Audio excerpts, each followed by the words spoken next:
Hi everyone! Welcome again to Sue's Vlog channel. So for today's video, I will share some very special menu.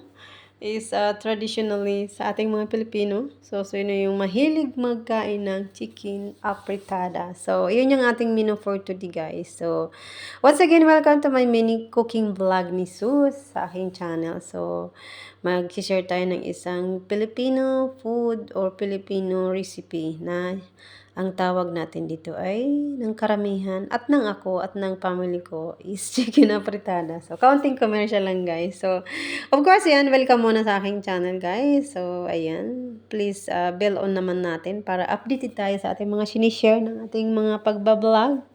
So, aside sa guys, aside sa pag-singing-singing ni Sus, mahilig din ako mag-cooking. So, bawat cooking ko guys, sinishare ko yan dito sa aking YouTube. So today, sinishare ko ang aking pagluto ng chicken apritada. And of course, pinapakita ko lang guys sa inyo ang aking mga main ingredient. Of course, meron tayong potato, meron tayong carrots, meron tayong onion, and meron akong green beans na ihahalo. Hindi siya green beans. It's something another kind of green na pampasarap din siya sa pagluluto. So, ayun guys. And gagamit tayo this time ng chicken boneless. And of course, yung chicken natin ay tig-marinate ko na siya guys. And gagamit din tayo ng fresh tomato. So, aside sa gagamit tayo ng tomato in can, gagamit din ako guys ng isang malaking tomato. Kasi actually, this tomato is been a long time in the fridge. So, I want to use it for cooking already. So, kisa naman masira siya at maitapon natin. So, i-add natin siya sa ating pagko-cooking. So, I hope ma-deliver ko ng mabutang aking pagbo-voice over sa aking cooking, guys. So, ako pa nagluluto ako ng kahit anong cooking. Ini-slightly fry ko muna talaga kung gagamit ako ng potato, in this time gagamit ako ng potato. So, ini-slightly fry ko ang potato. Hindi naman siya as in lutong-luto, parang half cook ba or ma-fry lang yung side niya, mag little bit lang siya hard. So, of course, after kung tig-fry ang ating potato, ipa-fry ko rin ang ating carrots na panghalo. So, ayan guys, lang. In this time, ang ginamit kong cooking oil is olive cooking oil sa aking pagluto. So, makikita nyo din naman yan mamaya. I think I already showed that one time in my cooking vlog. Kung ano yung aking oil na ginagamit. So, of course, ayan. Ipa-fry natin muna. And of course, ipa-fry din natin ang ating... Naglagay ako dyan guys ng isang garlic, fresh garlic. Hindi naman the whole one. Isang malaki lang siya kasi ang laki-laki nung nabili kong garlic guys. So, kahit isa lang ilagay mo is very big enough. Is more than enough. So, ayan, naglagay tayo ng garlic, ng red onion.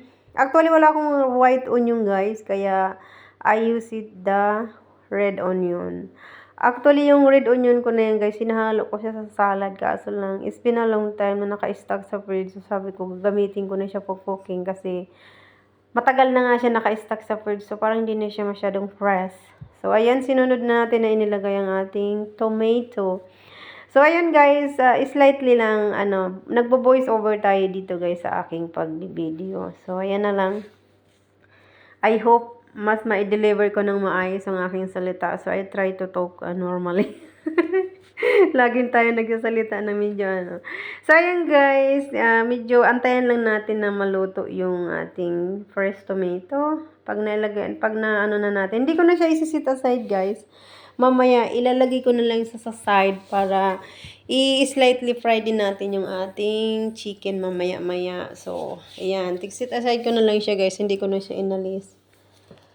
And ilalagay na natin next ang ating skinless na chicken. Ang hirap kasi guys, kaya ayaw kong gumamit ng chicken na kasi minsan mas masarap po lang bones.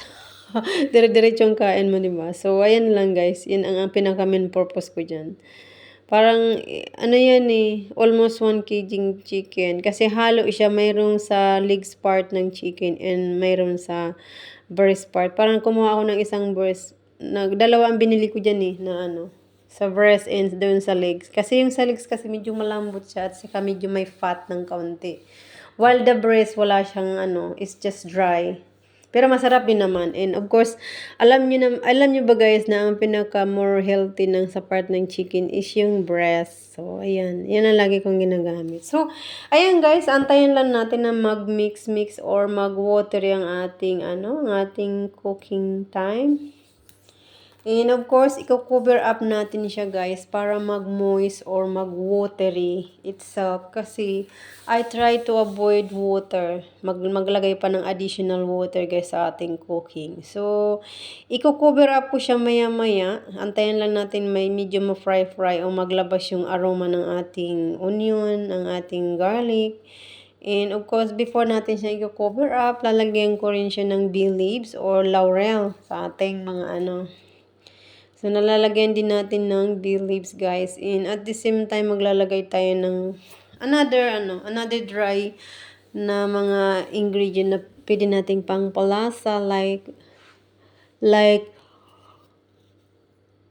ano ba tawag nito? Nabablank na ako, guys, sa aking pagbo-voice over. Actually, naantok ako. So, ayan guys, hinihintay ko lang siya mag-watery ng kaunti and cover up natin siya maya-maya. Maglalagay din ako dyan guys ng black pepper, garlic powder. Ayan, of course, yan ang ating mga Aside sa gumamit ako ng fresh garlic, maglalagay din tayo guys ng garlic powder para mas more more flavory ang lumabas sa ating cooking for today. So I hope you enjoy watching guys sa aking simple cooking pero I make sure na healthy. And of course, alam nyo ba guys, kaya mahilig din naman ako magluto-luto kasi may tao tayong mahilig kumain din guys. Masaya siya. At sarap na sarap siya sa ating mga Minsan nilulutuan ko siya ng adobo, gustong-gusto niya yun, yung may eggs. So, this time naman, ang lulutuin ko sa kanya is apritada. Ang tawag natin yan. So, maya-maya guys, cover up natin siya. And, ilalagay na rin natin na next natin ilalagay yung ating potato at carrots. Pero, aantayin ko lang na medyo may slightly fry ang ating chicken. Kaya, iniintay ko pa ng medyo a little bit time more.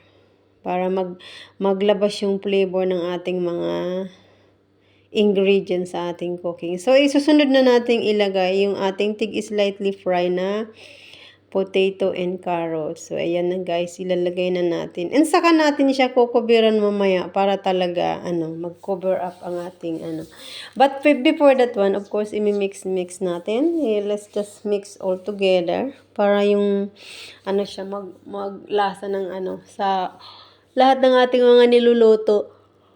And after that, my goodness, I'm sorry guys for my voice over. Parang mapipil nyo na I was really sleepy actually. So, actually this video guys, it's been a long time. I don't know when did I did this one. I just really forgot it. And ayan guys, nagamit din tayo ng black, hindi.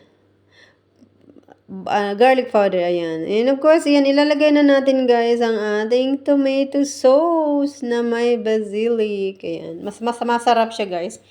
Actually, sorry, this sauce is for my spaghetti, but I didn't use it last time when I mixed spaghetti because it's a lot. So, it's too much.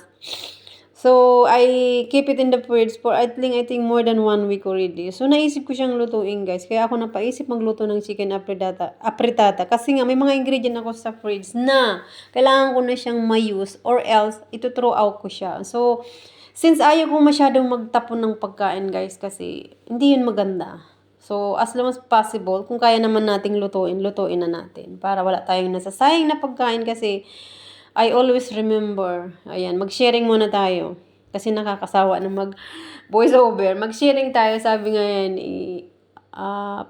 pag nagtatapon ako ng pagkain, ang lagi kong naiisip guys, yung, imaginein mo, maraming mga bata, hindi natin nakikita na wala silang makain. So, di ba, minsan yung iba nangunguha pa ng pagkain sa somewhere na hindi naman dapat kukuha sila doon ng pagkain kasi kumbaga hindi na siya fresh, hindi na siya clean.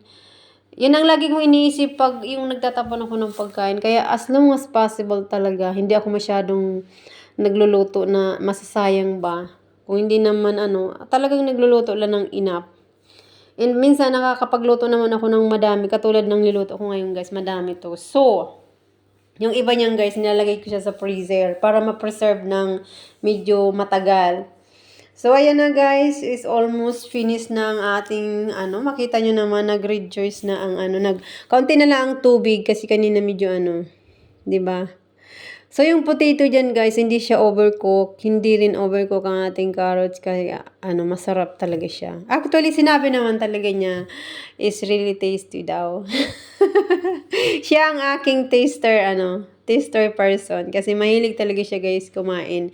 And mahilig siyang mag-try ng mga pagkain. Although hindi niya nakasanayan. Pero pag natitikman niyang masarap, iyan, nasasarapan naman siya. Talagang mahilig siyang kumain ng mga niluluto kong mga pansit, bihon, ayan. Hindi ngayon kumakain ng sushi guys, pero one of this day mag-share ako ng sushi recipe ko guys. So ayan guys, we almost done na ang ating cooking time, almost finished. Nasa way of finishing na tayo guys. And of course, i-sprinkle na lang natin guys ng garlic powder. So I think I just use it 2 small spoon sa ating garlic, and unfortunately, wala akong spring onion or cilantro or parsley. Masarap sana yun kung mayroon tayong yung green na sprinkle natin sa ibabaw na dahon. So, wala ako nun, guys. So, ayan na yan. Ayan yung nilagay ko, guys, ng pang green. Pang palasa din yan, guys. Actually, masarap yan sa potato with onion. This green one. I don't really remember kasi naitapon ko na yung bote, guys. Siya, medyo sour na green peas na binabad sa may suka. Parang ganun siyang niya. Pero masarap talaga siya, guys. I love it. I like that kind of green one. So, yun yung huli kong nilagay sa ating Although wala siya, guys, originally sa ating recipe. But, ako talaga is, mahilig akong mag-adventure sa aking pagluluto. I try to add some ingredient na wala naman sa original na ingredient natin. Kasi I want to create another taste sa ganung flavor, diba? So, yun yung ginawa ko. Naglagay din tayo dyan ng half teaspoon ng brown sugar para mag-blend yung lasa niya na medyo maalat. Hindi naman siya, actually niyan maalat. Tama lang talaga. Naglilis salt ako guys sa lahat ng aking mga cooking. Nilagay ko siya ng counting a little bit brown sugar guys para mas naman yung lasa niya. So, I think about cooking, the only thing I could share is depende sa ating style, depende sa ating taste, kung ano yung ating panglasa. Doon ako. And I like as long as possible yung more healthy, yung mas maganda siya na less oil ang gagamitin natin. So, ayan, nasa taste time. Taste time. Wala na akong masabi, guys. So, basta masarap siya. And, actually, nag-share ako niyan kila Amoy. And gustong-gusto din nila, guys. Nasarapan din sila. Masarap daw. So, yan lang, guys, ang aking may share dito sa aking vlog about my cooking. I really depend on my taste, guys. Kasi may sarili akong panglasa sa aking pagluluto. It's not because I follow the recipe on the YouTube or whatsoever. I always depend on my taste. Pag masarap sa aking panglasa, for sure, masarap yan sa atin, sa mga kakain. So, that's all for today, That's all for today's video. Thank you for watching. Love you all. Bye-bye. Maraming salamat sa inyong support sa aking pagbablog. Anything I could share. Thank you so much. Love you all. Bye.